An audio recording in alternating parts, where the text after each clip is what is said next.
온 세상이 이 우한폐렴 코로나19 확진 환자가 계속 폭발적으로 늘어나는 추세로 인해 제가 주중에 공지한 대로 여기 지금 빈 예배당에서 녹화로 진행하고 있고, 이 시간에 아마 주일에 예배 시간에 다들 유튜브로 시청하고 있으리라 그렇게 생각이 됩니다.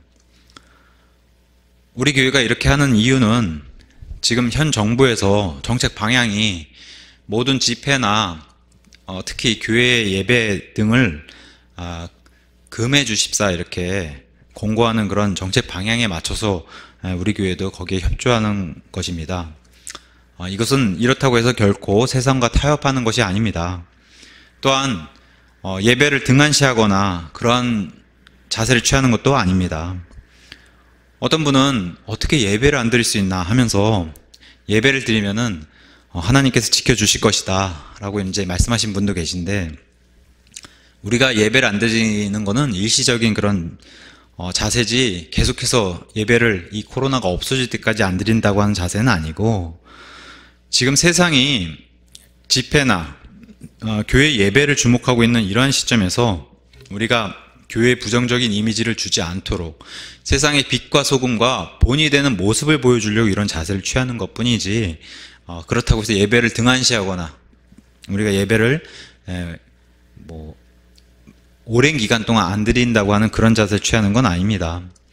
이미 신천지 신도들 뿐만 아니라 명성교회나 또 소망교회 목회자 및 성도들의 그 확진 판정이 뉴스로 알려지는 만큼 지금 교회에 이런 확진 판정에 이런 우려들이 있기 때문에 그런 우려의 시선을 좀 본이 되는 모습으로 우리도 정부와 또 이 사태를 잘 넘기고자 하는 그런 정책 방향에 발맞춰 가는 것 뿐이지, 아마 교육부 정책에 따라서 지금 미루어진 개학이나 개강이 다시 개학이나 개강이 시작이 되면 아마 우리 예배나 집회를 금지하는 것은 무의미해질 테니 그 시점에 대해서 우리도 예배를 드리는 것이 좋겠다, 이제 그렇게 판단을 해서 지금 공적인 예배로 모이진 않습니다. 다만 우리가 유튜브로 이렇게 시청을 하면서 각 처소에서 하나님께 기도드리고 말씀을 듣고 각 처소에서 우리가 예배 드리는 방향으로 이렇게 정했습니다.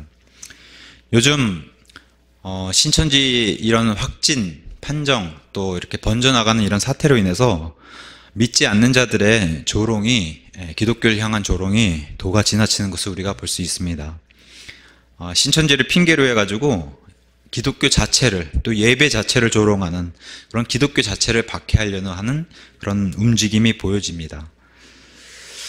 이럴 때일수록 우리 교회를 비롯해서 기독교계가 본이 되는 모습을 좀 보여줘야 될 텐데, 주중에 이제 교제를 하다가 들은 얘기지만, 지난주에 이제 어느 교회는 어떻게 예배 시간에 마스크를 쓸 수 있냐 하면서 모두 마스크를 벗으라고 하는 그런 목사님의 말씀에 따라 마스크를 쓰지도 못하고 예배를 드렸다고 하는 그런 교회의 일도 들었습니다.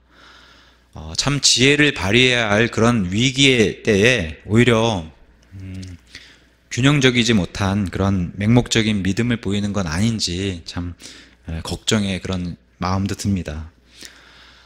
우리가 사는 시대가 말세라고 얘기합니다. 말세 중에 말세. 지금 이러한 사태들이 진행되는 거 보면 이런 말세 시대만큼 중요하게 우리가 주의해야 할 것은 믿는 사람들이 떨어져 나가는, 믿음에서 떨어져 나가는 그런 일이 발생한다라고 성경이 우리에게 주의를 주고 있기 때문에 우리는 그러한 자가 되지 않으려고, 우리는 그러한 마음을 품고 있지는 않은지 한번 이 시간에 깊이 생각해 보면 좋을 것 같습니다. 또한 이러한 때에 예배의 중요성과 또 우리 공적으로 모이는 그런 정말 말씀을 같이 나누고 교제하는 그런 것이 얼마나 귀한 것인가를 이 시간에 이제 이런 사태를 통해서 다시 한번 깊이 생각하고 하나님께 감사드리고 다시 한번 공적인 예배와 우리가 하나님께 마음껏 예배 드릴 수 있는 이런 시간을 다시 하나님께서 베풀어 주시기를, 그리고 온 국민에게 평안함과 또 이 역병을 잠재울 수 있는 이런 하나님의 분노도 잠재우시기를 그렇게 간절히 하나님께 기도드리면 좋을 것 같습니다. 분명히 이러한 때에는 하나님만 의지하려고 하는 그런 사람들이 있고 또 하나님을 원망하려고 하는 그런 부류가 있다라고 이렇게 성경이 알려주고 있기 때문에 우리는 어디에 서 있는지, 어느 쯤에 있는지, 또 어디에 서야 하는지를 이 시간에 좀 깊이 생각해 보면 좋을 것 같습니다. 오늘 제목을 배도의 시대에 너희도 가려느냐, 이런 제목으로 한번 말씀을 나눠보도록 하겠습니다. 지난 시간에 예수님께서 제자들과 함께 가버나움 도시에 도착하셔가지고 가버나움 회당에 들어가셔서 말씀을 가르치기 시작하셨습니다. 예수님의 말씀은 22절부터 시작해가지고 59절에 이르는 거의 40절 가까운 그런 방대한 분량의 말씀을 선포하시면서 내용은 길지만 그 내용 안에 요점은 간단했습니다. 사람이 밥을 먹고 사는 것 같이, 밥을 안 먹으면 죽는 것 같이 참 양식, 참빵인 예수님을 먹어야지만 산다고 하는, 영원히 산다라고 하는 그 핵심적인 말씀의 가르침을 지난 시간에 같이 말씀을 나눠보았습니다. 그러면서 썩어 없어지는 양식을 위해 수고하지 말고 영존하는 생명에 이르도록 항상 있는 그 양식을 위해 수고하라 하면서 예수님께서 그들에게 대답하여 이르시되 하나님께서 보내신 자를 믿는 것이, 이것이 하나님의 일들인데 이게 바로 출발선이다라고 말씀해 주시면서 내가 곧 생명의 빵이니 내게 온 자는 결코 줄이지 아니할 것이요 나를 믿는 자는 결코 목마르지 아니하리라 한 말씀으로 아버지께서 내게 주신 자는, 모든 그런 자들은 다 내게로 올 것이요 내게 오는 자는 내가 결코 내쫓지 아니하며 나를 먹어야 산다고 하는, 이 예수님인 참빵을 먹어야지만 영원히 산다고 하는 이런 말씀으로 지난 시간에 나눠봤습니다. 그래서 우리 삶 가운데서도 예수님인 이 참빵을 한 번쯤은, 인생에 한 번쯤은 먹은 적이 있는지, 예수님을 먹었다고 하는 게 아닙니다. 카톨릭처럼 예수님의 말씀을 영접하고 그분의 인격적으로 교제하는 그런 예수님의 참빵을 먹은 적이 인생에 단 한 번 있었는지, 그게 바로 구원이라고 우리가 얘기하는 겁니다. 또한 예수님이 주시는 이 참빵을 우리가 구원받은 이후에도 여전히 먹어가면서 우리가 늘 음식을 섭취하듯이 영적인 그런 예수님의 양식을 먹으면서 현재도 예수님과 교제를 그렇게 나누고 있는지 한번 지난 시간에 깊이 생각해 보면 좋겠다고 하고 그런 말씀을 나눴습니다.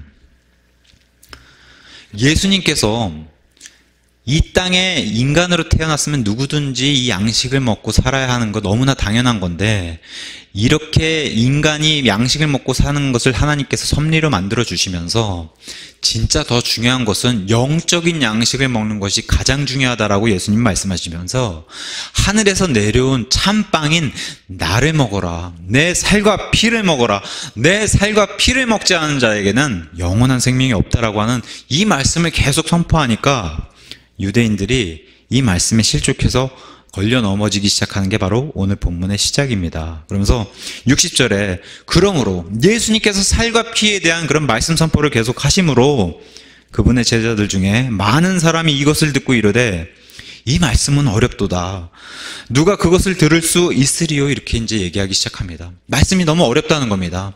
유대인들은 여기도 살펴보면 알 수 있듯이 문자 그대로 받아들이려고 하는 그런 성경 해석법을 가지고 있는 것으로 우리가 충분히 알 수가 있는데, 살과 피를 먹으라고 하니까 뱀파이어나 무슨 좀비들처럼 살을 뜯어먹고 피를 마셔야 하는가, 이렇게 지금 이해하는 모습을 보여주고 있습니다. 이것은 예수님께서 정말 자신을 먹으라고 하는 말씀이 아니라 예수님의 말씀을 먹으라고 하는 것을 얘기하는 건데, 지금 유대인들이 받아들이는 그 이해의 수준이, 명철이 이 정도 수준이다라고 믿지 않는 유대인들의 그런 모습을 성경이 보여주면서, 우리가 이 가버나움 회당에 지금 모여있는 부류를 세 부류로 볼 수 있는데, 여기 회당, 유대인들의 회당이니까 당연히 유대인이 있을 것이고, 또한 오병이어의 기적을 통해서 예수님을 따르는 많은 제자들이 생겼다라고 하는 그 오병이어 기적을 통해서 많은 제자의 무리들이 지금 여기에 회당에 지금 같이 자리를 하고 있을 것이고, 또 한 부류는 예수님께서 친히 택하신 12제자, 이러한 세 부류로 우리가 나눠서 볼 수 있습니다. 61절에 예수님께서 자기 제자들이 그것에 대하여 수군거리는 줄 스스로 아시고 그들에게 이르시되 이것이 너희를 실족하게 하느냐, 자기들끼리 수군거리는 모습을 다시 보았는데 지난 시간에 살펴보신 것처럼 43절에서는 너희들끼리 수군거리지 마라. 수군거리는 거 좋은 게 아니다. 여기에 어찌 보면 정직한 그런 옳은 행동을 보여주는 모습은 예수님께서 그냥 질문했으면 좋았을 그런 태도를 보였으면 좋았을 텐데 자기들끼리 수군거리면서 자기들끼리 실족거리를 만드는 이러한 행동을 보여주는 거, 성경은 분명히 뒤에서 수군거리는 것을 좋지 않은 행동이라고 말을 하고 있습니다.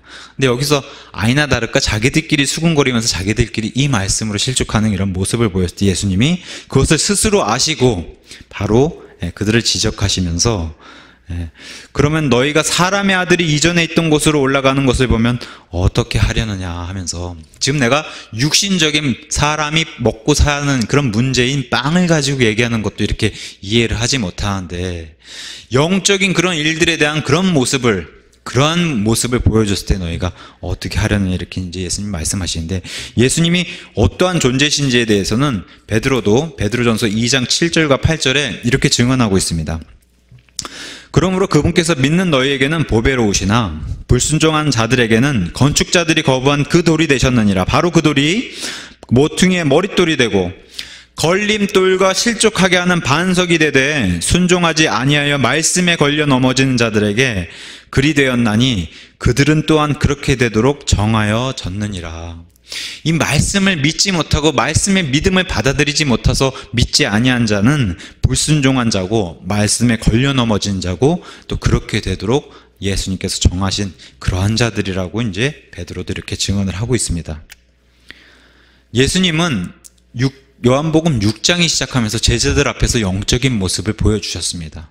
육신적인 모습으로는 절대 이 땅의 섭리로, 이 땅의 과학적인 질서로는 절대 이루어질 수 없는 바다 위를 걸으신 일을 요한복음 6장 19절에서 우리에게 먼저 제자들 앞에서 보여주셨습니다. 또한 제자들 앞에서는 사람의 아들이 이전에 있었던 그런 하늘로 올라가시는 그런 부활 후에 승천하신 모습을 사도행전 1장 9절과 10절에서 보여주시고, 그 모습을 보여줄 때 이 모습을 지금 부활한 예수님을 본 제자들조차도 하늘로 승천하는 모습을 보여주셨을 때 어떻게 반응했습니까? 구름이 그분을 받아들여서 사라질 때까지 눈을 떼지 못하는, 그래서 천사들이 너희가 어찌하여 하늘만 바라보고 있느냐라고 말을 전할 때까지 하늘을 우러러보고서 시선을 고정하는 그러한 장면을 보여주는데, 누가복음 24장 51절과 52절에서는 이 모습에 대해서 이렇게 얘기하고 있습니다. 그분께서 그들을 축복하실 때 그들을 떠나 위로 올려져서 하늘로 들어가시니라. 그들이 그분께 경배하고 올라가는 승천하는 모습을 보니까 크게 기뻐하며 예루살렘으로 돌아갔다. 그런 모습을 제자들은 놀라고 크게 기뻐하면서 예루살렘 돌아간 것을 이렇게 보여주고 있습니다. 이런 것들이 바로 영적인 일이라고 성경이 설명하고 있는데, 이러한 모습을 불신자들 앞에서 보여주면 어찌하겠느냐 하고 이제 예수님이 회당에서 선포하신 모습이 지금 본문의 진행 상태입니다. 육신적인 일에 대해서는 이미 요한복음 3장의 니고데모한테 이렇게 얘기했습니다. 니고데모가 아직 구원받기 전이고 이해하지 못하는 그런 상태를 가지고 있기 때문에 예수님이 아주 쉬운 그런 설명으로서 바람에 대해서 설명하면서 하늘로부터 내려온 자, 곧 하늘에 있는 사람의 아들 외에는 아무도 하늘에 올라가지 아니하였느니라 하면서, 지금 이 땅의 것들을 너에게 보여줄 때 너가 이런 것도 이해를 못하는데 영적인 모습을 보여주면 너가 어떻게 이해하겠느냐, 이제 이렇게 예수님이 친절하게 니고데모에게 설명하는 것을 이렇게 보여줄 수 있습니다. 그래서 바람을 가지고 설명했던 게 바로 성령님의 영적인 일에 대해서 예수님이 설명해 주신 모습을 요한복음 3장에서 우리가 살펴보았습니다. 그러면서 육신적인 것이 아니라 영적인 게 굉장히 중요하다고 그렇게 말씀해 주시면서 63절에 살리는 것은 영이며 육은 아무것도 유익하게 하지 못하느니라. 내가 너희에게 이르는 말들은 곧 영이요 생명이니라. 지금 내 살과 피를 마시고 먹어라 했을 때 그 의미가 바로 내 입에서 나가는 말들이, 이 단어들이 내 살이요 내 피기 때문에 이것을 받아 먹으라라고 하는 내 입에서 나가는 그 말씀이 곧 영이요 사람의 생명을 주는 진짜 생명이라고 이렇게 예수님이 친히 우리에게 설명해 주고 지금 회당에서 이렇게 선포를 하고 계시는 겁니다. 이것에 대해서 예수님은 살려주는 영이시다. 그래서 고린도전서 15장 45절에서 부활장으로 유명한 고린도전서 15장 45절에서는 이렇게 사도 바울도 증언하고 있습니다. 그러므로 기록된 바 첫사람 아담은 살아있는 혼이 되었더라. 이거 창세기 말씀입니다. 첫사람 아담은 살아있는 혼이 되었더라. 하나님께서 숨을 불어넣으니 살아있는 혼이 되었더라 함과 같이, 이건 생명이 됐다는 겁니다. 사람 인격체의 생명이 되었다는 거, 이런 것과 같이 마지막 아담인 우리 예수님은 살려주는 영이 되셨느니라 하면서 이 땅에 살려주는 영으로 내려오셔가지고, 인간의 몸을 입고 내려오셔서 살려주는 영으로 내려오셔가지고 인간을 구원시키려 내려오셨다 하면서, 사람을 살려줄 수 있는 것은 영이지, 진짜 살려줄 수 있는 것은 영이지 육이 아니다 하면서 이어서 설명해 주는 게, 육은 아무것도 유익하게 하지 못하느니라. 너희가 지금 이해하지 못하는 것, 지금 육신적인 것을 쫓아서 이 땅의 삶을 쫓아가는데 영적인 삶을 쫓아야 된다라고 예수님이 말씀해 주시는 겁니다. 디모데전서 4장 8절에서는 사도 바울도 디모데에게 이렇게 이제 설명하고 있습니다. 육체의 훈련은 유익이 적다. 이게 진리다라고 얘기하면서 하나님의 성품은 모든 일에 유익하다. 육체의 훈련보다도 하나님의 성품의 모든 일이 유익한 것이다 라고 이제 사도 바울도 얘기하면서 현재의 생명과 다가올 생명의 약속을 지니고 있느니라. 지금 우리가 이 땅에 살면서 육신의 건강을 지키는 것도 매우 중요합니다. 그러나 이 안에, 아니면 앞으로 펼쳐질 영원한 세상에서는 이 육신은 결국에는 우리가 벗어야 되는 그런 장막, 텐트에 불과한 거니까 이 안에 진짜가 있는데 그 안에 있는 진짜인 영과 혼의 영원한 삶, 그 다음에 또 영원한 그런 몸을 입게 되는 그 삶을 추구하기 위해서는 바로 영적인 삶을 추구해야 된다라고 이렇게 성경이 설명해 주고 있으면서, 한번 요새 생각을 해보십시오. 요새 세상에 이 육을, 다이어트도 그렇고 이 헬스 트레이닝도 그렇고 얼마나 많은 사람들이 살을 빼고, 또 음식도 되도록이면 얼마나 맛있게 먹으려고 그렇게 노력을 하고, 또 멋진 몸을 갖기 위해서 요새는 진짜 자기 몸을 남자보다도 더 과하게 드러내는 그런 여성들의 운동하는 모습도 우리가 많이 볼 수 있는 그런 시대에 살고 있는데, 정말 이 가진 노력으로 이 육을 관리하면서 트레이닝하고 훈련하는 것은 그렇게 사람들이 하면서 영적인 일에는 그렇게 관심이 없다. 지금 2000년 전의 말씀도, 지금 우리가 살고 있는 이 세상도 그걸 충분히 증명해 주고 있습니다. 육신적인 것에서는 사람들이 정말 목숨을 걸고서라도 이렇게 훈련을 하는데 영적인 일에서는 그러지 못하다라고 예수님이 2000년 전에 말씀하신 것 그대로 지금도 역사가 그대로 증명해 주고 있습니다. 그러면서 너희에게 이르는, 예수님 입에서 나오는 그런 말들이 곧 영이요 생명이니라 이렇게 얘기하고 있습니다. 우리가 지금 예수님이 숨을 뱉으면서 하시는 말씀들 자체를 믿으면은 그것이 영을 살려주는, 영이 다시 태어나는 그런 구원을 받게 되는 일이 생기고, 예수님 입에서 나오는 그런 말씀들을 믿게 될 때 그것이 곧 진짜 생명으로 우리에게 다가온다라고 예수님 지금 여기서 63절에서 친히 설명해 주고 계신데, 이것이 곧 내 살과 내 피를 먹는 그것을 설명해 주는 것이 내 말씀이다, 내 입에서 나오는 그 말이다 라고 하나님의 말씀을 가리켜서 예수님이 친히 설명하시는 그런 구절이 63절입니다. 이 당시에는 유대인들이 지금 눈으로 바라보면서 예수님의 말씀을 듣고 있는데, 지금 우리는 어떻습니까? 예수님께서 하신 그 말씀 그대로를 지금 성경에 기록을 해서 지금 우리에게 보존해서 우리의 손에 들려주셨습니다. 그래서 우리가 모든 성경 기록은 하나님의 영감으로 기록된 것이라고 성경이 알려주고 있는데, 우리가 축자 영감이라는 것을 믿습니다. 그것은 뭐냐? 성경 단어 하나하나에 하나님의 숨이 들어가 있다. 지금 유대인들 회당에서 예수님이 선포하시는 그런 말씀의 숨으로, 숨을 뱉으면서 예수님이 하신 말씀처럼 그 말씀이 그대로 지금 기록해서 동일한 단어 하나하나에 숨을 불어넣어서 지금 성경 기록으로 남겨주셨다는 것이 바로 축자 영감설에 우리가 믿는 믿음입니다. 그래서 베드로전서 1장 23절에 베드로도 이와 같이 이렇게 설명하고 있습니다. 예수님의 말씀을 그 자체를 믿으면은 그것은 곧 예수님을 믿는 거라고 성경이 설명하고 있는데, 그렇게 되면 너희가 영적인 것을 추구하는 사람이 되고 영적인 것을 추구해서 예수님을 온전히 받아들여서 영접하게 될 때는 영이, 예수님과 하나님과 교류가 끊어져 있던 영이 다시 살아나게 되는, 영이 다시 태어난 일을 겪게 되는데, 이것을 곧 성경은 구원이라고 얘기합니다. 그것에 대해서 베드로는 이렇게 설명하고 있습니다. 너희가 다시 태어난 것은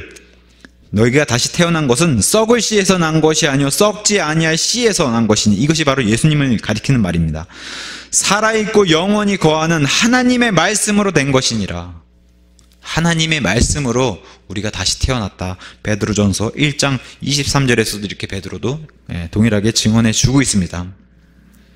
그러면서 근데 64절에 그러나, 지금 예수님이 친절하게 이렇게 설명해 주셨는데도 불구하고 그러나 너희 중에 믿지 않는 자들이 덜어 있느니라 하시니, 이는 예수님께서 믿지 않는 자들이 누구며 또 자기를 배반하여 넘길 자가 누구인지 처음부터 아셨기 때문이라. 지금 이 회당 안에서 믿지 않는 자들이 누군지 아시고, 믿지 않는 자들이 누구며 또 자기를 배반하여 넘길 자. 그래서 70절에 가서 보시면 너희들 가운데서 마귀가 있고, 그 마귀가 72절에 가룟 유다를 향해서 말씀하신 것이라고 예수님이 이렇게 설명도 이 본문에 해주고 있습니다. 근데 참 64절에 가서 보시면은 참 두려워해야 되는 그런 우리의 하나님의 모습을 보여주는 게 처음부터 하셨다는 겁니다. 여기 처음은 어디겠어요? 창세기 1장 1절이 처음도 아니고 요한복음 1장 1절에 처음부터 하시는 그분이 바로 이분이시라는 겁니다. 심지어 천상의 존재들이나 천사들을 창조하기 이전에 이미 저와 여러분의 모든 구원과 인생의 모든 것을 알고 계신 분이 바로 예수님이시다. 처음부터 아셨기 때문에 이분이 전능자라고 한 사실을 오늘 성경 말씀의 64절에 이렇게 기록해 주고 있습니다. 이러한 분을 두려워하는 게 지혜로운 자다라고 오늘 본문이 우리에게 알려주고 있는 겁니다. 이분은 처음부터 하시는 그분이시라는 겁니다. 창세 전부터 우리를 위해서 계획하신 분이 이분이시고, 창건 이후에 육신으로 이 땅에 내려오시기 전에 이미 사람들이 죄를 지어서 죄인이 된 신분에서 창세 이후로 계속해서 죽임당하는 어린 양이 되신 분이 바로 이분이시고, 실제로 육신을 입고 이 땅에 내려오셨을 때 하나님의 어린 양으로 십자가에 달려 돌아가신 분이 바로 이분이신, 하나님이 사람의 몸을 입고 내려오신 그분이 바로 전능자 하나님 예수님이시다. 64절에 이렇게 우리에게 알려주고 있습니다. 그러면서 65절에 또 그분께서 이르시되 그러므로 내가 너희에게 이르기를 내 아버지께서 오게 하지 아니하시면 아무도 내게 올 수 없도다 하였노라 하시니라. 아버지께서 허락하는 자들만 받아들일 수 있다라고 얘기하면서 예수님이 이 땅에 내려오셔가지고 계속해서 선포하신 게 뭡니까? 나와 아버지는 동등하고 나와 아버지는 하나다. 하늘에 계신 하나님이 나의 아버지시다 하면서 나는 그분의 뜻을 행하러 내려오신 그런 자다라고 유대인들에게 계속 선포하신, 한 번도 이 자세가, 이 선포가 바뀐 적이 없는 그러한 분이 바로 우리 예수님이시다. 오늘 본문도 그렇게 얘기해 주고 있습니다. 내 아버지다. 그분이 이렇게 이제 예수님이 선포하고 있습니다. 44절에서는 동일하게 나를 보내신 아버지께서 이끌지 아니하시면 아무도 내게 올 수 없다. 내게 온 자는 내가 반드시 마지막 날에 부활시키리라, 이런 약속도 주셨고, 37절에 아버지께서 내게 주시는 모든 자는 내게로 올 것이요, 막지 않는다는 겁니다. 누구든지 믿는 모든 자는 다 올 수 있다는 겁니다. 내게 오는 자는 내가 결코 내쫓지 아니하리라. 예수님이 결코 우리를 내쫓지 않는다는 겁니다. 이런 안전보장도 약속해 주신 분이 바로 예수님이십니다. 그래서 유명하신 내가 곧 길이요 진리요 생명이니 나를 통하지 않고는, 예수님을 통하지 않고는 아무도 아버지께 오지 못한다라고 이렇게 예수님이 요한복음 14장 6절에서도 말씀해 주셨고, 결과적으로 지금 살과 피를 먹으라고 하는 이 실족된 말씀을 계속 선포하시면서 최종적으로 클라이맥스로 예수님이 하늘에 계신 분이 내 아버지시다라고 말씀하셨을 때 여기 예수님을 따라서 온 많은 제자들이 실족해 나가는 것을 다시 한번 보여주게 됩니다. 예수님은 성경이 분명히 기록해 주고 있는 것이 요한복음 19장 7절에 예수님이 죽음 당하신 가장 큰 이유가 바로 이것이라고 얘기하는 겁니다. 유대인들이 그에게 응답하되 우리 유대인에게는 법이 있거니와 우리 율법에 따라 예수님은 마땅히 죽어야 하리니 이는 예수님이 자신을 하나님의 아들로 만들었기 때문입니다. 이게 바로 예수님을 죽인 십자가에 달리게 하신 그 명백한 이유라고 유대인들이 이렇게 증언하고 있는데, 성경도 동일하게 증언하고 있고, 지금 예수님을 따르겠다라고 많은 제자들이 왔다가 살과 피를 먹으라고 하는 이해하기 힘든 그런 말씀을 듣고 실족한 가운데 예수님이 하늘에 계신 분이 나의 아버지시다 라고 여기 정점을 찍었을 때 많은 사람이 실족하는 이런 일을 다시 한번 보여줍니다. 그랬더니 우리가 외우기도 쉬운 요한복음 6장 66절, 6장 66절, 좀 이해하기 쉬운 숫자 아닙니까? 6장 66절에 굉장히 예수님 시선에서는 슬픈 일이 일어나게 됩니다. 그때부터 그분의 제자들 중에 많은 사람이 돌아가고 다시는 그분과 함께 다니지 아니하더라. 6장 66절에 그때부터 예수님께서 하늘에 계신 분이 내 아버지시다 선포한 그때부터, 여기 지금 이 유대인들의 회당 안에 있는 불신자 유대인들은 실족해 나가는 거 너무 당연한데, 지금 여기 66절에서 하는 당사자가 누구냐면은 그분의 제자들 중에 많은 사람이 돌아갔다는 겁니다. 그리고 다시는 그분과 함께 다니지 아니했다는 겁니다. 이게 우리가 오늘 집중적으로 조명해 봐야 할 그런 부분입니다. 제자들 중에 떨어져 나간 사람이 있다는 겁니다. 제자들 중에.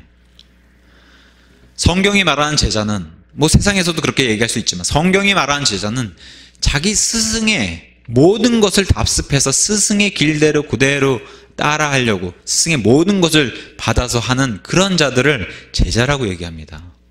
지금 예수님을 선생님이라고 부르고 예수님을 선생님이라고 부르고 그 선생님이 하시는 모든 것을 제가 따라하는 그런 제자의 길을 걷겠습니다 한 그런 자들이 와가지고 지금 하는 행동이, 하늘에 계신 분이 나의 아버지라고 했을 때 지금 오병이어의 기적과 그런 것을 다 체험하고서 그 기적을 보고서 믿습니다 하고 제가 선생님을 따르는 제자가 되겠습니다 하고 그 제자들이 왔다라고 성경도 증언해주고 있고, 그 제자들이 와서 예수님이 살과 피를 먹으라는 이 말에 실족하고 이어서 예수님이 하늘에 계신 분이 나의 아버지시다 말씀하셨을 때 실족해서 돌아가고 다시는 예수님과 함께 하지 못하는 이러한 지금 제자들의 모습을 보여주고 있는데, 저와 여러분의 모습도 이와 별반 다르진 않는지 한번 이 시간에 깊이 생각해 보면 좋을 것 같습니다.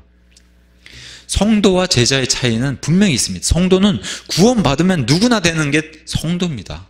예수님을 내 구원자로, 내 개인의 구원자로 영접하게 되면 누구나 구원받아서 성도가 될 수는 있는데, 성도 가운데 내가 그래도 내 것을 희생하고서 예수님을 따라야지 하는 제자는 성도와는 입장이 좀 다른 사람으로 성경이 알려주고 있는데, 그러한 제자가 되겠다고 왔다가 제자에서 떨어져 나가는 일이 있다라고 성경이 우리에게 얘기해주고 있으니까 참 이걸 보면서 굉장히 심각하게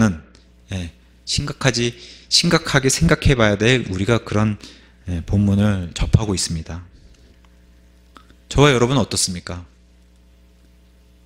예수님을 따르겠다 하고 예수님 말씀에 믿음이 져버려서 내가 예수님을 떠나서 소홀하진 않는지, 특히나 이 말세에 이걸 조심하라는 겁니다. 특히나 이 말세에는 이렇게 떨어져 나가는 일이 반드시 생기고 우리 안에서 생길 수 있기 때문에 조심해야 된다. 오늘 본문이 그걸 알려주고 있습니다. 이에 예수님께서 열둘에게 이르시되 너희도 가려느냐.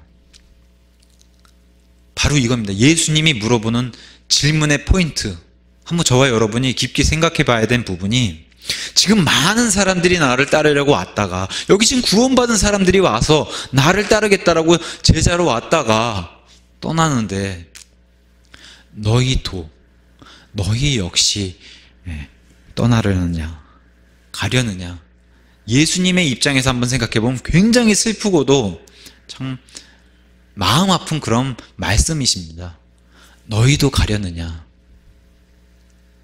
한번 저와 여러분의 저와 여러분에게 던지는 예수님의 질문을 한번 대답해 보십시오. 너희도 가려느냐? 이게 지금 믿음의 문제를 예수님이 말씀해 주고 계신 겁니다. 믿음의 문제인 겁니다. 예수님의 대답은 이것을 기다리고 있는 것이에요. 오늘 베드로와 그의 12제자들이 보여준 그 대답이 바로 우리가 해야 할 대답이고 우리가 취해야 할 자세라고 오늘 본문이 우리에게 얘기를 해주는 겁니다. 특히나 이러한 말세를 접하는 우리에게 이러한 대답과 이런 믿음이 필요하다라고 오늘 본문이 우리에게 알려주고 있는 겁니다. 그때 시몬 베드로가 그분께 대답하되 주여 영원한 생명의 말씀들이 주께 있사온데 우리가 누구에게로 가리이까? 저와 여러분 지금 성경 말씀대로 살겠다고 작정하고서 참된 예수님이 기뻐하시는 참된 신약교회로 뭉쳐서 어떻게든 교회를 예수님이 원하시는 방향대로 하겠다고 모인 사람들 맞습니까? 그렇게 모였습니다 우리가. 근데 우리에게 동일하게 예수님이 질문을 던지셨을 때 너희도 가려느냐? 지금 믿음을 지키기 힘들고 특히나 이 말세 시대는 더더군다나 역병이 창궐하고 일이 안 되고 아프고 했을 때에 너희도 가려느냐 했을 때에 주여 주께서 영원한 생명의 말씀들 우리에게 보존해 주신 영원한 생명의 말씀들이 주께 있사옵고 우리 손에 있사온데 우리가 어디로 가리이까? 우리도 이렇게 동일한 대답이 나와야 된다라고 예수님 우리에게 말씀해 주고 계시고 이러한 대답을 기다리신다는 겁니다. 이어서 69절에 계속해서 베드로가 고백을 합니다. 우리는 주께서 그 그리스도시요 살아계신 하나님의 아들이심을 믿고 확신하다이다 하며 너무나 멋있는 고백 아닙니까?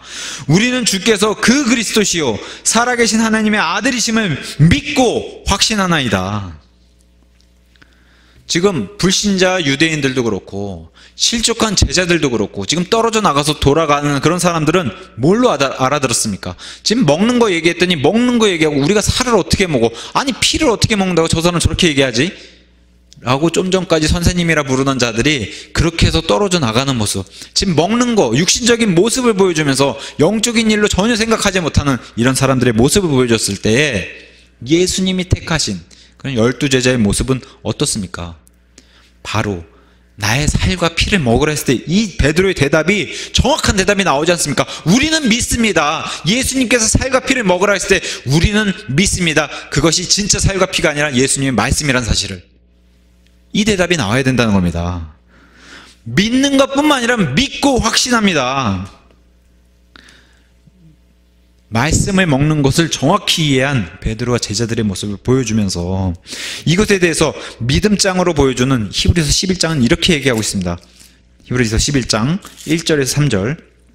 이제 믿음은 바라는 것들의 실체요 보이지 않는 것들의 증거니. 믿음은 보이지 않는다는 겁니다. 그러면서 그것으로 장로들이 좋은 평판을 얻었느니라. 여기 장로들이 바로 베드로서부터 시작한 이 12제자 사도들 다 장로라고 이렇게 좋은 평판을 얻었다는 겁니다.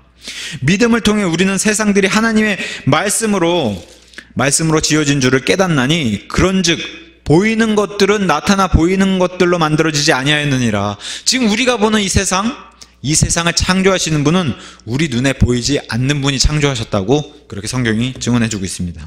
믿음이 이런 것이다, 보이지 않는 것이다 라고 성경이 증언해주고 있는데, 보이지 않는 것을 믿는 것, 그것을 믿음이라고 얘기하고, 지금 예수님의 말씀을 전적으로 신뢰하고 믿고 믿을 뿐만 아니라 확신까지 하는 그런 제자들의 모습이 바로 우리가 취해야 할 자세고, 예수님이 이것을 흡족해 하신다고 오늘 본문의 사도 요한을 통해서 기록해 주신 겁니다. 어떤 사람은 얘기해요. 보여주면 믿을게. 그죠? 보통 세상 사람들이나 믿지 않는 사람들이 늘 하는 얘기가 보여줘야 믿지, 이렇게 얘기를 합니다. 근데 성경은 정확히 오늘 히브리서 11장도 얘기하는 것처럼 보여서 믿는 게 아니라 믿으니까 볼 수 있다라고 얘기하는 겁니다. 믿으니까 볼 수 있다. 이것은 육신적인 시선과 정면으로 부딪히는 영적인 시선을 얘기하는 겁니다. 영적인 시선. 보이니까 믿는 게 아니라 믿으면 볼 수 있다라고 성경은 정확히 반대로 얘기하는 겁니다. 우리가 믿어서는 믿음의 열매들에 대해서 나열해 보면 이런 것이 있습니다. 예수님을 믿으면은 구원을 받습니다. 구원이 믿음의 열매라고 얘기합니다. 또 구원만 받는 게 아니라 우리가 구원의 확신을 갖는 구원의 안전보장도 믿어서 얻는 겁니다. 또 진리를 얻습니다. 진리의 지식을 얻고 진리의 지식인 교리를 얻는다. 예수님이 주시는 참된 교리를 얻는다. 이게 믿음을 통해서 얻는 열매들이라고 얘기하고, 믿음의 열매들이 최고조에 이를 때 우리가 꿈꾸는 재림, 예수님이 공중 강림하시는 재림과 부활과 더불어서 살아있는 사람이 체에 올라가는 휴거의 소망을 갖게 되는 것도 믿음을 통해 얻고 믿음을 통해 볼 수 있다라고 성경이 증언해 주고 있는 겁니다. 어떤 사람은 내가 충분히 확실히 다 이해한 뒤에 그러고 나서 믿을게, 이게 보통 얘기하는 세상의 방식인데, 오늘 제자들은 뭘 보여줍니까? 우리가 믿기에 그 믿음에 믿음을 더하니 확신이 생겼습니다 하고, 믿으니까 확신한다라는 이런 자세, 세상과는 정반대의 모습을 보여주고 있습니다. 믿고 나니까 확실해졌다라고 하는, 확신이 생겼다라고 하는. 우리가 구원에 대해서는 급박한 상황을 얘기할 수가 있습니다. 예를 들어 내가 지금 불이 난 집에서 구출을 받아야 되는데, 나를 구해주러 오는 소방관의 얼굴 따지고 학벌 따지고 나이 따지고, 불난 집에 안에 처해 있는 그 사람이 이런 걸 다 따지게 생겼습니까? 아니잖아요. 급박한 상황에서는 그냥 손만 내밀고 왜 이렇게 늦게 왔냐고 소리를 치지 못할 망정 이런 거 따지지 않잖아요. 불난 집에서 물에 빠진 사람도 얼굴을 보고 자기 남자가 빠졌으면 여자가 구해줬으면 좋겠네 이러지 않잖아요.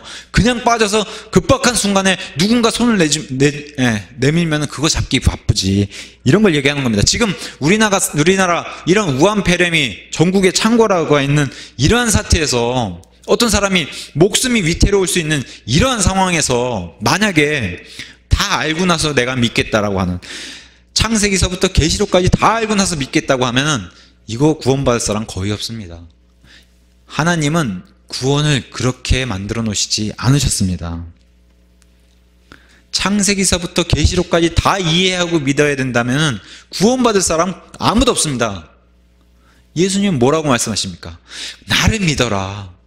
내가 정말로 쉽고 정말로 너희에게 간단하고 명백하고 단순한 교리를 너희에게 주었다. 그것이 바로 나를 구원자로 영접하기만 하면, 믿기만 하면 너희가 구원을 받는 이런 것들을 내가 가져왔다. 그래서 너무나 단순하고 명백하고 단조로우니까 이것을 성경은 복음이라고 얘기하는 겁니다. 너무나 좋은 소식이란 겁니다.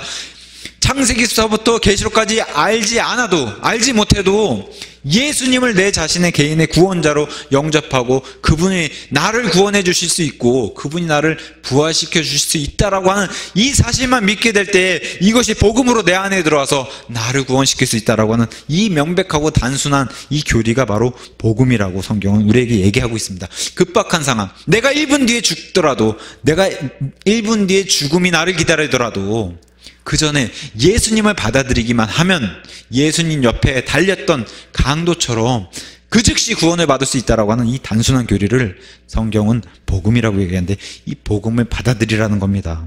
그게 믿음으로만 가능하다고 얘기하는 겁니다.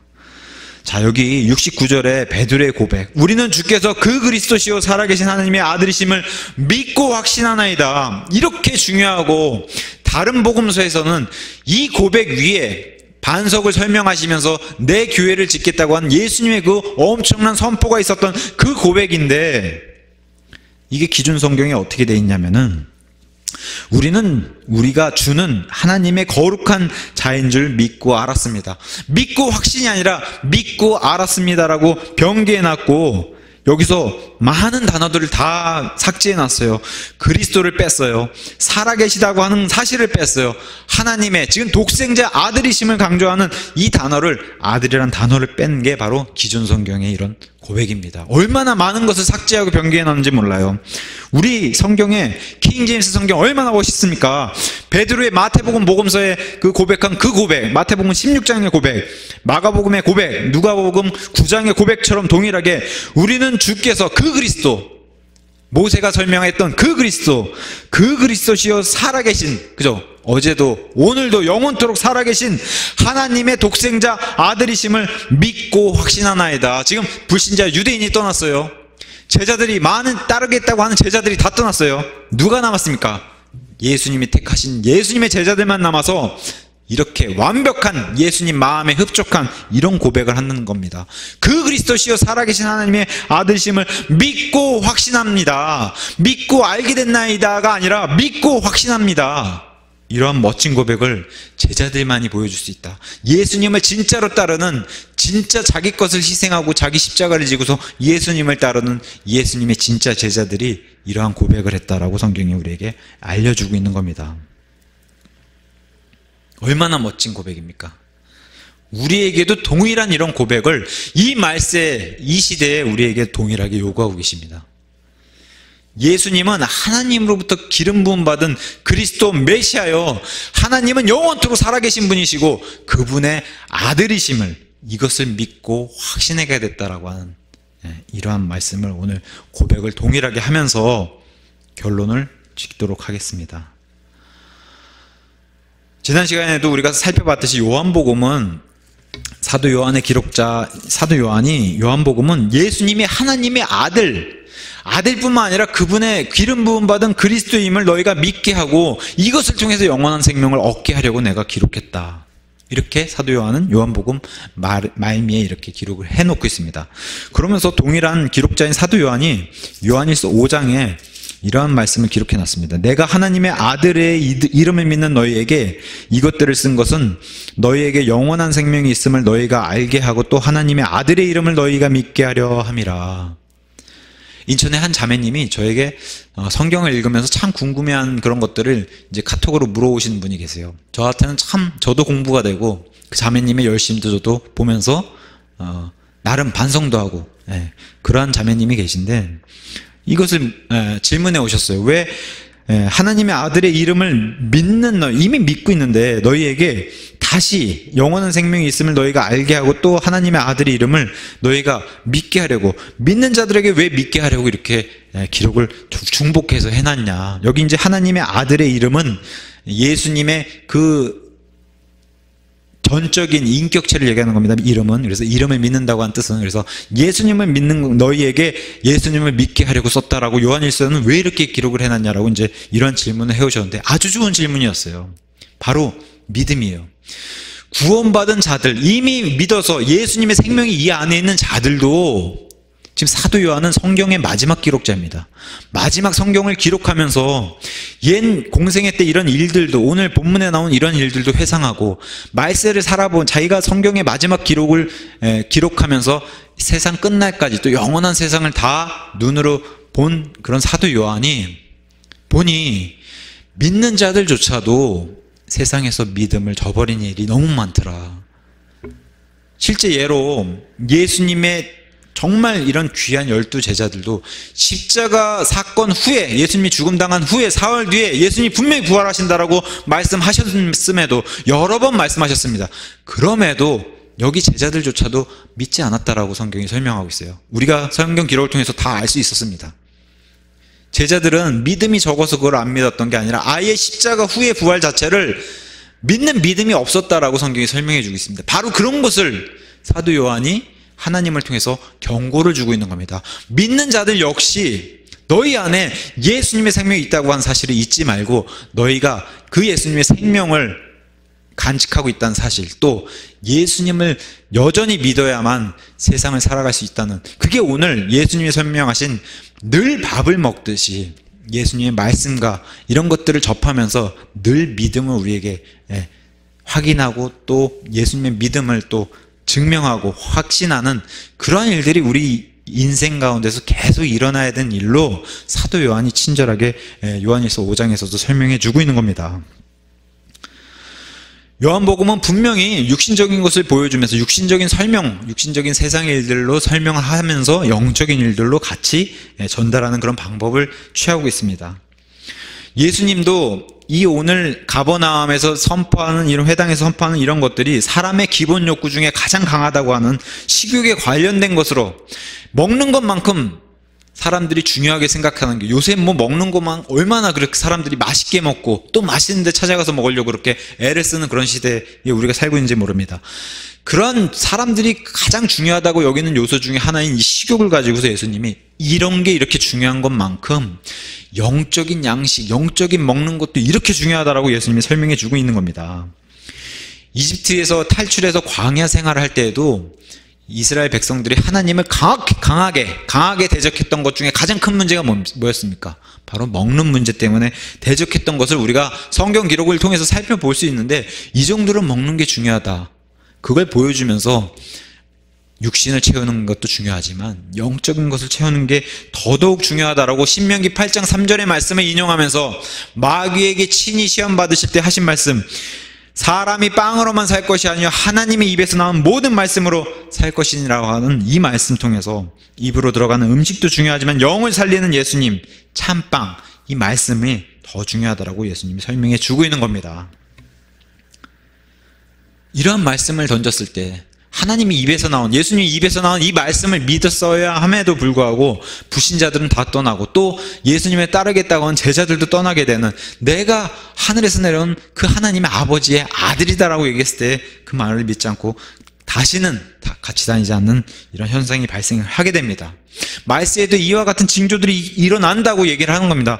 디모데전서 4장에서는 너희를 속이게 하는 자들이 일어난다. 그래서 마지막 때에는 어떤 사람들이 믿음에서 떠나 유혹하는 영들과 마귀들의 교리들의 주의를 기울이라고 하시는데, 이것을 성령님께서 친히 얘기하시는데, 위선으로 거짓말하는 자들이 성도들을 속이는 일이 말세에 분명히 일어난다라고 얘기해 주시면서, 이 땅에 공생애 때 예수님도 제자들에게 말세 시대에는 반드시 이러한 일이 일어난다라고 마태복음 16장 3절, 너희들이 날씨가 구름이 끼면 비가 오고 바람이 불면 이런 날씨의 상태를 너희가 표적으로 알 수 있듯이 믿음의 일이나 영적인 일도 이런 표적들이 반드시 등장한다라고 얘기하면서 마태복음 24장에서도 동일하게 예수님도 이와 같이 마지막 시대에는 반드시 이런 일이 일어난다라고, 주께서 오신 때의 표적과 세상 끝의 표적을 제자들이 질문했을 때에 예수님이 첫 번째 꺼낸 말씀이 이거였습니다. 아무도 너희를 속이지 못하도록 주의하라. 왜냐? 속이는 자들이 너무 많이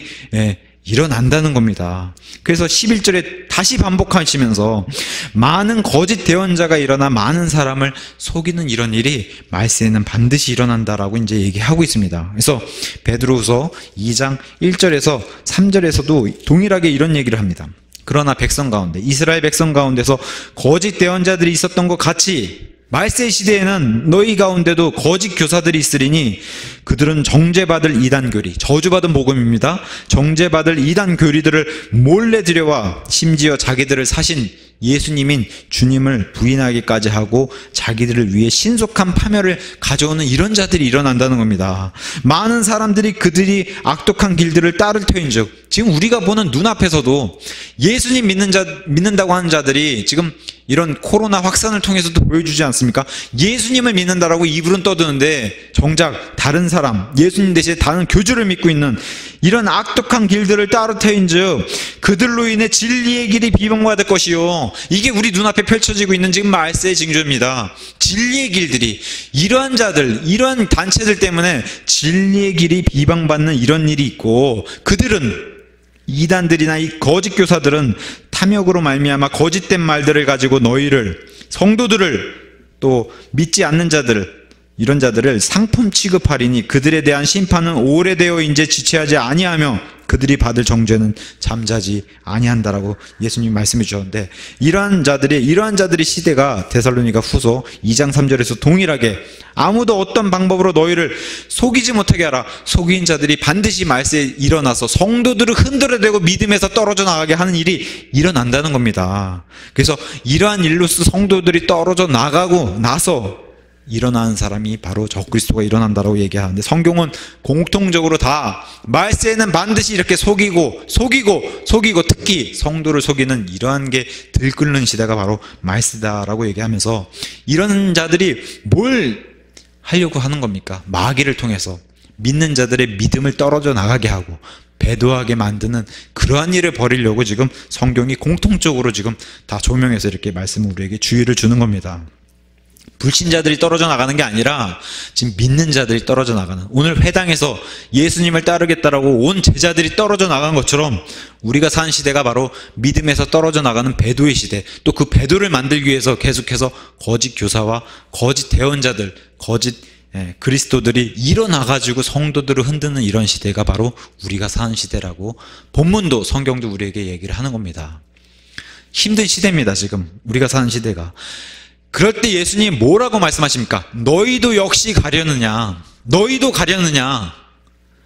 이 질문을 우리가 좀 오늘 깊이 생각해 보면 좋을 것 같습니다. 근데 우리의 대답은 뭐라고 지금 성경이 정답을 알려주고 있습니까? 시몬 베드로의 고백처럼 주여 영원한 생명의 말씀들이 주께 있사온데 우리가 누구에게로 가리이까? 이 질문하고 오늘 기존 성경에 삭제된 그런 기록처럼 우리 성경에만 온전히 기록된 69절 말씀처럼 우리는 주께서, 예수님께서 그 그리스도시요 살아계신 하나님의 아들이심을 믿고 확신하나이다. 이러한 정답을 우리에게 미리 일러서 알려주셨습니다. 우리도 동일하게 진리의 말씀이 예수님께 계시기 때문에 우리가 누구에게 갑니까? 제가 예수님이 원하는 참된 신약교회를 하고 싶습니다. 도와주시옵소서. 예수님과 교제가 끊이지 않게 하여 주시옵소서. 하나님의 오른편에 서서 올바른 판단도 우리가 할 수 있도록 도와주시옵소서. 이게 바로 우리가 예수님께 간청에 대한 그러한 자세라고 오늘 성경 본문도 우리에게 알려주시고, 이래야만 예수님이 대답하시는 그런 말씀이 70절에 예수님께서 그들에게 응답하시되 내가 너희 12를 택하지 아니하였느냐? 너희가 나를 택한 것이 아니라 내가 너희를 택했다. 이 얼마나 감사한 말씀이십니까? 어떤 자들은 이것이 바로 구원이다라고 얘기하는데 이것은 구원에 관련된 얘기가 아닙니다. 구원에 관련된 얘기가 아니라 나의 신실한 도구들로 내가 택했다라고 하는 예수님의 선택입니다. 이미 구원받은 성도들 가운데서 많은 사람들이 예수님을 따르겠다라고 예수님이 제자로 자청했던 그런 사람들 가운데서 예수님이 미리 내다보시고 저자들이 나를 정말로 따르는 자들이구나 하고 예수님이 제자 삼으로 다 한 사람 한 사람에게 오신 그런 사건들 성경이 다 보여줬는데, 내가 너희를 택하지 아니하였느냐? 구원이 아니라 예수님의 신실한 도구로 택함받았다고 하는 이 사실을 성경이 보여주면서 저는 우리 교회가 이러한 예수님의 택함받는 그런 교회가 되면 참 좋겠어요. 내가 너희를 택해서 지역교회로 세워주지 아니하였느냐? 이 말세 시대에 너희가 내 믿음을 지키는 것을 내가 보고 내가 너희를 택했다. 얼마나 멋있습니까? 너무도 힘든 시기입니다. 요새같이 이렇게 역병이 창궐하는 이런 시대에 또 믿음을 속이려고 하는 이런 자들, 기독교라는 이름 뒤에 숨어가지고 이단 사이비 교주로 사람을 섬기고 기독교 예수님의 이름을, 명예를 또 영광을 훼손하는 이런 일들이 지금 눈앞에서 펼쳐지는 게 대한민국의 현실입니다. 그럼에도 예수님을 만날 그날이 가까이 오고 있습니다. 자, 하늘이 점점 가까이 오고 있습니다. 반대로 하늘이 가까이 온다라고 하는 것은 땅의 시간이 점점 줄어들고 있다고 하는 의미도 됩니다. 이러한 때에, 아주 중요한 이러한 때에 우리의 믿음도 다시 한번 점검해보고 내게 맡겨진, 이 땅에서 내게 맡겨진 하나님의 일들, 뭐라고 예수님 말씀하셨어요? 너희의 출발이 믿음이다. 믿음 지키는 겁니다. 하나님의 일들 자체가. 그래서 하나님의 일들을, 믿음 지키는 것을 잘 감당하는 그런 한 주 되기를 예수님의 이름으로 축원합니다.